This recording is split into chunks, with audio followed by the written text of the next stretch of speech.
ایرانی سفارت خانے میں جشن نوروز کی رنگا رنگ تقریبات نے اس وقت چار چاند لگا دیے جب اس میں ایرانی کلچر کے ساتھ ساتھ پاکستانی ثقافتی کلچر کے تمام رنگ سٹیج پر موجود تھے۔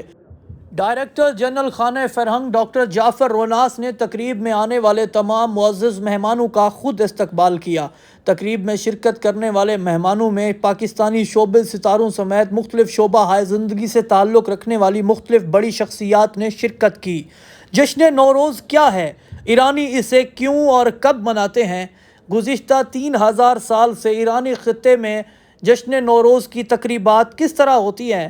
آئیے آج آپ کو یہ سب تفصیلاً بتاتے ہیں۔ پاکستان سمیت دنیا بھر میں موجود پارسی برادری سمیت دیگر نوروز کا جشن بھرپور انداز میں مناتے ہیں۔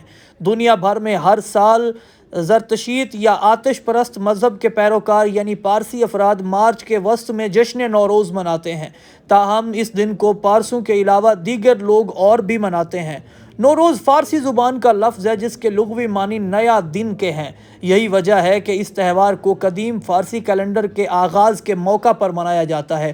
سال 2021 میں نوروز کا تہوار پاکستان سمیت دنیا بھر میں 20 مارچ کو منایا گیا، مگر 21 مارچ کو اقوام متحدہ کے بینر تلے عالمی یوم کو نوروز منایا گیا۔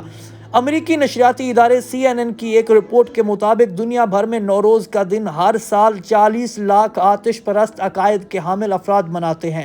تاہم مجموعی طور پر اس تہوار کو 30 کروڑ افراد کسی نہ کسی طرح مناتے ہیں۔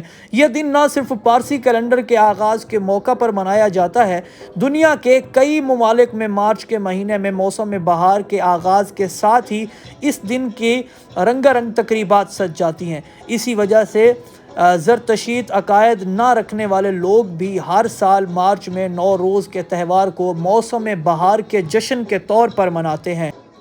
نوروز تہوار کو منانے والے 30 کروڑ افراد میں سے محض زرتشت عقائد کے پیروکار مذکورہ دن کو مذہبی طور پر مناتے ہیں، جبکہ دیگر لوگ اس دن کو نئے سال اور موسم بہار سمیت خوشی کے تہوار کے طور پر مناتے ہیں۔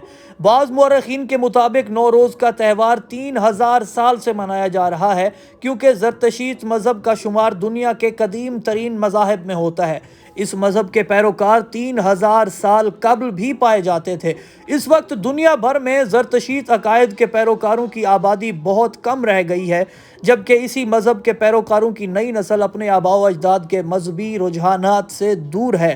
نوروز کو مذہبی طور پر منانے والے افراد کی آبادی میں نمایاں کمی کے بعد اقوام متحدہ نے ایران، افغانستان، پاکستان اور ترکمانستان جیسے ممالک کی درخواست پر ایک دہائی قبل 21 مارچ کو عالمی یوم نوروز منانے کی منظوری دے دی۔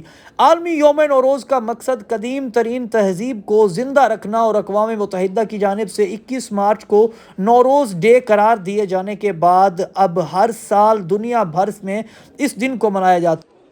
ہر سال کی طرح اس سال بھی پاکستان میں جہاں پارسی کمیونٹی نے نوروز کو 20 مارچ کو مذہبی انداز میں منایا، وہیں 21 مارچ کو اسے عالمی یوم نوروز کے طور پر منانے کے انتظامات بھی کیے گئے۔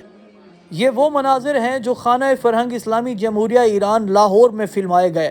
تقریب میں پروفیسر ڈاکٹر محمد سلیم اظہر، جسٹس ریٹائرڈ ناصرہ جاوید اقبال، اسد صلاح الدین، فلم ساز سید نور اور بیگم سید نور، ڈائریکٹر اقبال اکیڈمی ڈاکٹر بصیرہ عمرین سمیت مختلف شعبہ ہائے زندگی سے تعلق رکھنے والی بڑی بڑی شخصیات نے شرکت کی۔ خانہ فرہنگ ایران میں جہاں پر ایرانی کلچر کی پروموشن کے لیے مختلف ٹیبلو پیش کیے گئے، وہیں پر پاکستان اور ایران دوستی کو ملحوظ خاطر رکھتے ہوئے بھی بہت سارے خاکے پیش کیے گئے۔